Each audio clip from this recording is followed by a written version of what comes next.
Hi, I'm Terry Hinkle, and I am an illustrator. I'm a painter. I am an author. I am a teacher, and just love to create. I have been an artist since I was old enough to hold a crayon in my fist. It's something that I just did naturally. I loved it. I have always done it, and I can't imagine doing anything but. I get inspiration from everywhere. You know, it's just, I see things different. My wife says, I'd love to look through your eyes, you know, one day. And I said, no, you don't want to be inside my head. But it's just, I see so many things. Nowadays, you know, I'm doing so much more of the fine art, and my fine artist friends, I just get such inspiration from. And then from things like Instagram. Oh my gosh. I mean, it's so easy to follow these great artists, and I get such inspiration.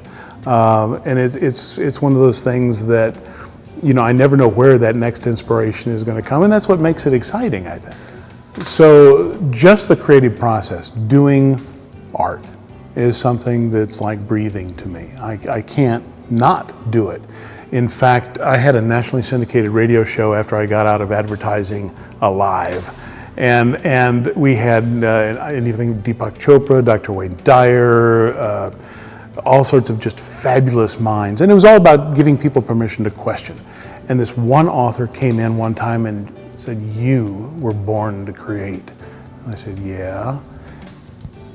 What would happen if tomorrow you woke up and you were missing something that was what made you?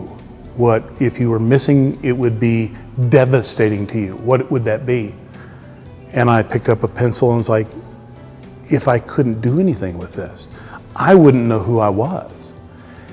And it just hit me that, oh my gosh, if I had not been able to, like I said, as a little kid, pick up a pencil, a crayon, it defined the rest of my life. That's why in college, I was going to be a commercial artist, but I went, wait a minute, I can come up with better ideas. So I went into I quickly went to the dark side and went into advertising for 30 some years as an art director and creative director, and you know, all of these things, and had a blast. But you know, it was one of those things because I could draw. I could sit there and the client, I'd say, well, something like this. Oh, and the other creatives would hate me because they had to go back and have somebody else draw it for them to give you, the client. And I'd say, well, yeah, something like this. Oh, yeah, that's it, let's do that. So I had a leg up because of this.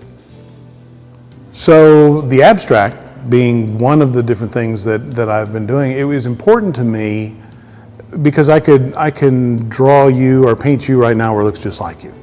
And that was something that was always easy for me to do. Some people think, well, that's hard. This would be easy.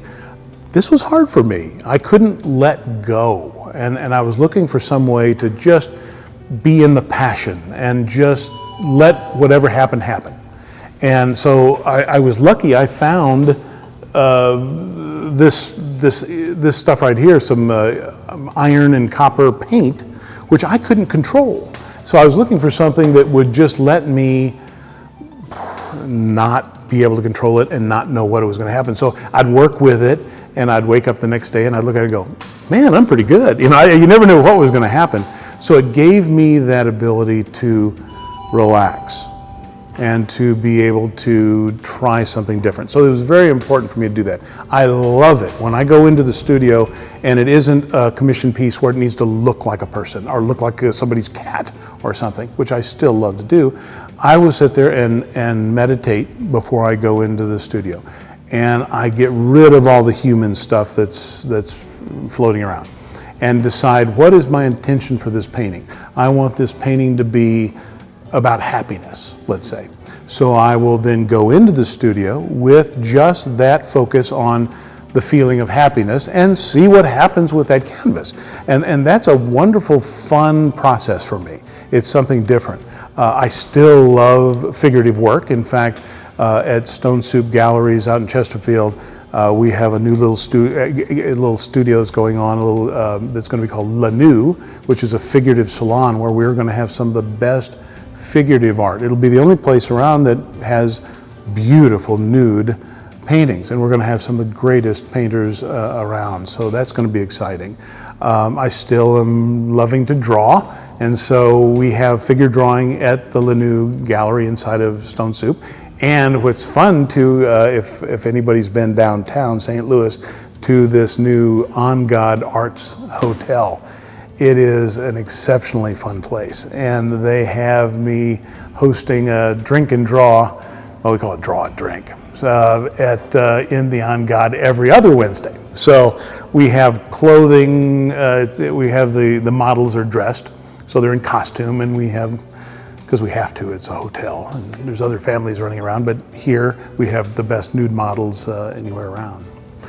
I'm going to be doing a podcast from the On God Arts Hotel that I was telling you about. We're going to be talking to all the artists and gallery owners and different collectors and having a fun, entertaining, and educational podcast. So that'll be up soon. It's called Raw Canvas.